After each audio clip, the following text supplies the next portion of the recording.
कच्चा हमारा रोड तोड़ दिया आप, हम कैसे जाएं?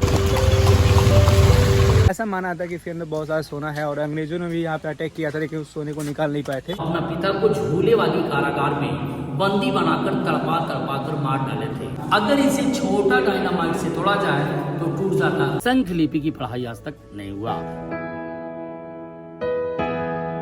Welcome back to another new episode. आज फाइनली मैं हूँ कुसुम्बा में और रात में साथ जो कुछ भी हुआ बहुत ही बुरा हुआ। मतलब एक तरह से मैं डर गया था कि मेरे सीने पे एक बंदूक लगी हुई है, मेरे खोपड़ी पे एक बंदूक लगी हुई है और मुझे लूटने का पूरा कोशिश किया जा रहा है। मतलब यहाँ से केवल 100 मीटर के बाद में, मतलब 100 मीटर के बाद में पुलिस स्टेशन है और वहाँ से 300 मीटर पे रेलवे क्रॉसिंग है और उस रेलवे क्रॉसिंग के पास मतलब ये अटैक हुआ और उस क्रॉसिंग के पास में कोई भी पुलिस का मतलब वो नहीं है, एरिया नहीं है। एंड मतलब ये पुलिस स्टेशन जो है ना, इसका रेंज जो है वो फाटक तक ही है। फाटक उस साइड में दूसरे पुलिस स्टेशन का जो कि 15 किलोमीटर दूरी पे है उसका रेंज है और वो एरिया पूरा सुनसान है। मतलब वहाँ पे भी गवर्नमेंट को तो गौर करना चाहिए कि अगर वहाँ पे बहुत सारी घटनाएं हो चुकी हैं। हालांकि ये ट्रक वगैरह जो खड़े हैं लोग उसी के डर से रात को वहाँ पे नहीं जाते हैं, क्योंकि कई बार वहाँ पे घटनाएं हो चुकी हैं। तो अब क्या है क्या नहीं है मुझे नहीं पता, बट जो भी हुआ बुरा हुआ। और अब यहाँ से मैं निकल रहा हूँ आगे नालंदा की तरफ, राजगीर होते हुए, जहाँ पे ग्लास ब्रिज वगैरह है। तो चलते हैं आगे, देखते हैं क्या कुछ एक्सप्लोर कर पाते हैं। जय बाबा बैद्यनाथ लाइन होटल, तो यहाँ पे मिलाते हैं लोगों से। तो भैया ये लोग थे हमारे पास। भैया आप तो रात में नहीं थे ना? तो रात में दिन में आए। तो यहाँ पे हम डर ओर के सोए हुए थे बढ़िया से। रात को भाई इतना डर हो गया था ना कि मतलब रात को 3 बजे नींद आई। इतना बढ़िया बिस्तर में था, फिर भी रात को 3 बजे नींद आया मेरे को। फिर भी जो कुछ भी हुआ छोड़ो, अब निकलते हैं आगे। रात में तो बिहार में जय राम जी की, रात में नहीं चलना है।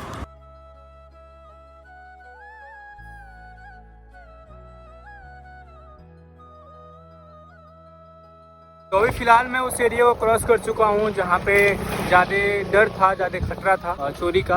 और तो रात में ही चोरी होता है, जो चोरियाँ होती हैं वो रात में ही होती हैं। लेकिन यहाँ पे काफ़ी खूबसूरत व्यू है। पता नहीं कौन सा पुल है, पुल का नाम तो नहीं मालूम, लेकिन व्यू काफ़ी अच्छा है।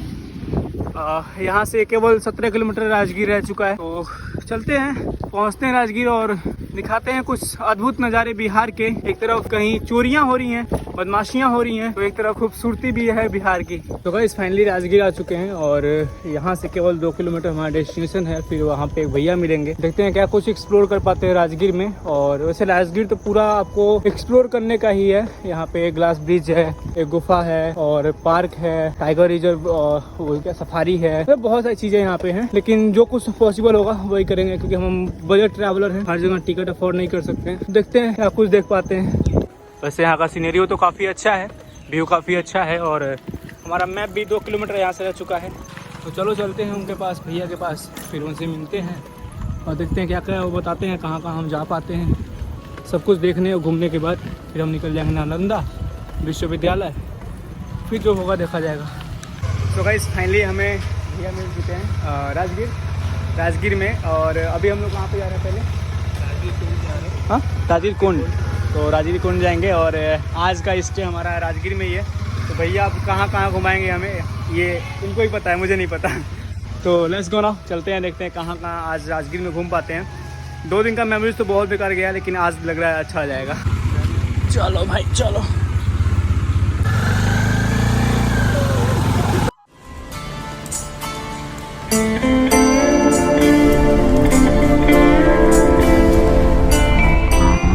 यहाँ पे है वेणुवन, जो कि गौतम बुद्ध यहाँ पे 3 महीना रह के गए थे। तो ये वेणुवन।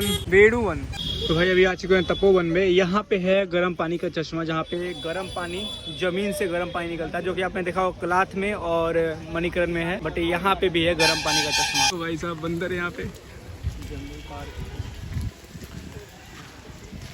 तो गाइस फाइनली आए होते राजगीर में ब्रह्म कुंड पे, और यहाँ पे नहाने का ये कौन सा कुंड है भैया? यहाँ पे है ब्रह्म कुंड, जो कि आप यहाँ से एंट्री लेके नहाते हो। और 4 कुंड इधर है ना, 7 कुंड नहीं 4 कुंड, 7 कुंड का। अच्छा ये 7 कुंड है, ये 7 कुंड, 7 धाराएं हैं।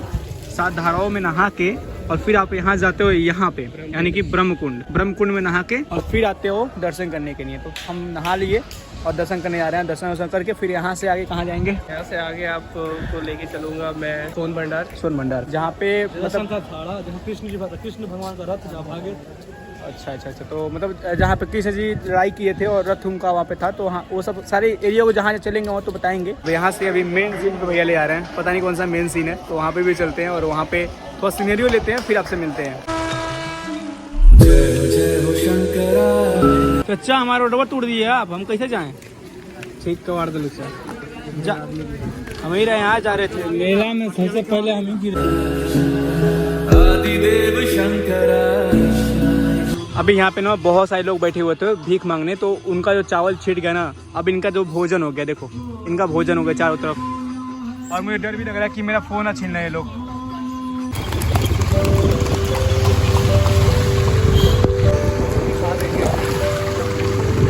गाइस अभी हम लोग जा रहे हैं सोन भंडार, और सामने का जो नज़ारा है वो आपको दिखाता हूँ। यहाँ से हम लोग बाइक पे हैं, लेकिन सामने जो व्यू आ रहा है ना, जहाँ से व्यू पॉइंट मिलेगा आपको दिखाता हूँ।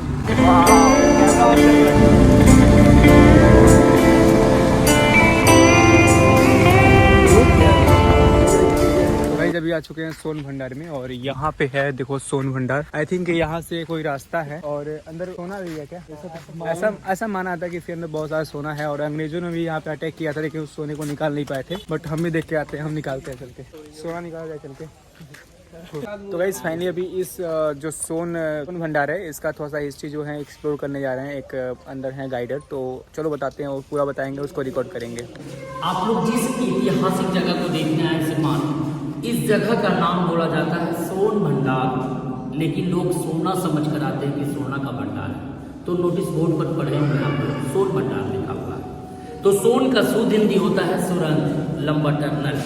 तो जहाँ से आपका गर्म पानी कुंड का झरना बह रहा, उसी के जस्ट बगल से 565 सीढ़ी चढ़कर जब ऊपर जाएंगे तो एक वैभारगिरी पर्वत है। उसी वैभारगिरी पर्वत के जस्ट बगल में सप्तर्षि गुफा और विपली गुफा है।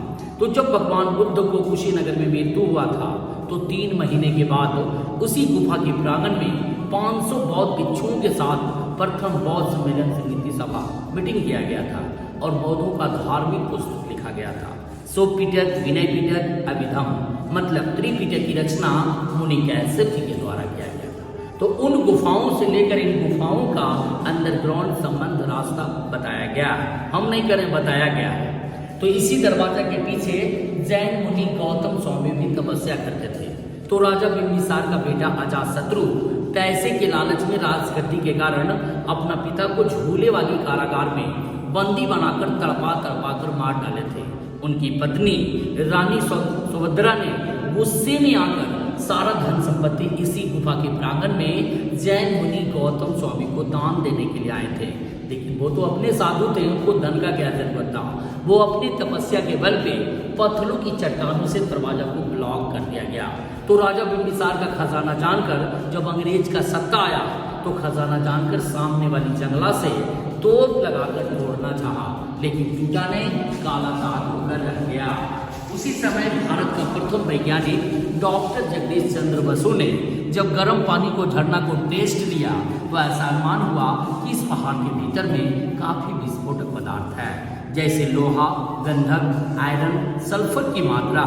अगर इसे छोटा डायनामाइट से तोड़ा जाए तो टूट जाता, लेकिन ज्वालामुखी फटता सर तो आग लगने की भय थी, और गर्म पानी का झरना बंद होने का उम्मीद था। तो देश विदेश से जो टूरिस्ट आ रहा है, इस गर्म पानी की झरना की वजह से आ रहा है। इसी निर्भय के कारण ब्रिटिश गवर्नमेंट 1954 में ऐसा पारित किया गया कि जो धर्मस्थल को नष्ट करेंगे उसे कड़ी से कड़ी सजा मिलेगा, नहीं तो 5000 रुपया का जुर्माना देना पड़ेगा। इसी कारण से इसे राज का राज करने दिया। तो मुनि भैरव देव साधु ने क्या किया, ये दरवाजा खुलने का एक मंत्र लिख दिया। वो मंत्र का नाम था शंख लिपि, कि जो भी शंख लिपि को पढ़ेंगे ऑटोमेटिक दरवाजा खुल जाएगा। लेकिन भगवान की महिमा उस मंत्र के साथ क्या हुआ, लिपि तो देखने से मान टीवी चैनल पर भी प्रचार हो चुका है। ये मंत्र का नाम था शंख लिपि, जो नालंदा के द्वितीय विश्वविद्यालय में 3 बड़ी लाइब्रेरी थी, रत्न सागर, रत्न रंजन, रत्न गधे। इसे 1199 में जब बख्तियार खिलजी का आक्रमण होने लगा, उसी आक्रमण में सारी लाइब्रेरी में आग का चिंगारी फेंक दिया गया, जो 6 माह तक इसकी पुस्तक जलते रहा। देश विदेश में पढ़ाई नहीं हुआ। जब पढ़ाई नहीं हुआ श्रीमान, तो खुलने का सवाल कहाँ से लिखता है। इसी कारण से खुल SIM SIM one SIM SIM का कोड भाषा में कहानी रह गया। ये जो प्रतिमा देखने श्रीमान, जब जैन धर्म का साधना गिरी हुआ, तो दीवार काटकर 24वें तीर्थंकर भगवान महावीर स्वामी का प्रतिमा बनाया गया। माथे का सिर, बॉडी का सिर, पैर, धर्मचक्र और शेर का निशान। नीचे 1.5 फीट गड्ढे से तेसरे तीर्थंकर पारसनाथ और नेमीनाथ का प्रतिमा मिला, लेकिन दोनों प्रतिमा कीमती था। जब से मूर्ति चोरी होना प्रारंभ होने लगा, इसे निकालकर नालंदा म्यूजियम की संग्रहालय में रखा गया। बाहर वाली लिपि से स्पष्ट हो जाता है कि कौन बनाया, कब का बना हुआ है। ये 2 लाइन का लिपि जो देख रहे हैं सर, ये संस्कृत पाली मिक्स है। इसे संस्कृत में पढ़ा गया जैसे उर्दू उल्टा पढ़ा जाता है। निर्माणा लाभाय तपस्योगे शुभ गुहे अधर प्रतिमा प्रतिशत आचार्य मुनि भैरव देव 3rd एडी। इससे क्लियर से निकलता है सर कि राजा बिंबिसार का बेटा अजात शत्रु राज किया।